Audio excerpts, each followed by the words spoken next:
Hi friends, ಏನಪ್ಪ ಇದು ಇವತ್ತು ಪಾಂಡವಪುರ ಸ್ಟೇಡಿಯಂ ವಿಡಿಯೋ ತೋರಿಸ್ತಿದ್ದಾರೆ ಅಂತ ಅಂದ್ಕೊಂಡ್ರೆ.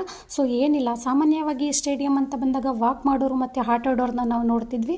ಸೊ ಇವತ್ತು ಈ ಸ್ಟೇಡಿಯಂನ ತುಂಬ ವಿಶೇಷವಾಗಿ ರೆಡಿ ಮಾಡ್ತಾ ಇದ್ದಾರೆ. ಕಾರಣ ಇಷ್ಟೇ, ಇದೇ ತಿಂಗಳು 13ನೇ ತಾರೀಕು ಅಂದರೆ ಸೆಪ್ಟೆಂಬರ್ 13 ಶನಿವಾರ ನಮ್ಮ ಮೇಲುಕೋಟೆ ಕ್ಷೇತ್ರದ ನೆಚ್ಚಿನ ಶಾಸಕರಾದಂಥ ದರ್ಶನ್ ಪುಟ್ಟಣ್ಣಯ್ಯರವರ ಒಂದು ಅಧ್ಯಕ್ಷತೆಯಲ್ಲಿ ಒಂದು ವಿನೂತನವಾದಂಥ ಕಾರ್ಯಕ್ರಮ ಅಂತಲೇ ಹೇಳ್ಬೋದು, ಸ್ವರಾಜ್ ಉತ್ಸವ ಎಂಬ ಕಾರ್ಯಕ್ರಮವನ್ನು ಅವರು ಹಮ್ಮಿಕೊಂಡಿದ್ದಾರೆ.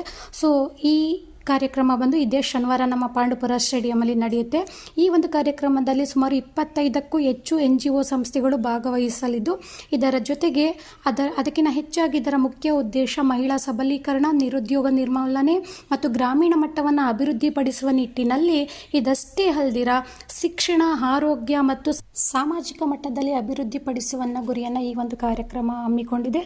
ಸೊ ದಯಮಾಡಿ ನೀವೆಲ್ಲ ಈ ವಿಡಿಯೋನ ನೋಡ್ತಿದ್ದೀರಲ್ವಾ, ಸೊ ನೀವೆಲ್ಲರೂ ಕೂಡ ಈ ಕಾರ್ಯಕ್ರಮಕ್ಕೆ ಭಾಗಿಯಾಗಿ ನಿಮ್ಮ ಜೊತೆಗೆ ನಿಮ್ಮವರನ್ನು ಕೂಡ ಈ ಕಾರ್ಯಕ್ರಮಕ್ಕೆ ಕರೀತಾನೆ ಈ ಕಾರ್ಯಕ್ರಮವನ್ನು ಯಶಸ್ವಿಗೊಳಿಸೋಣ ಅಂತ ಈ ಮೂಲಕ ನಾನು ನಿಮ್ಮಲ್ಲಿ ಕೇಳ್ಕೊತೀನಿ.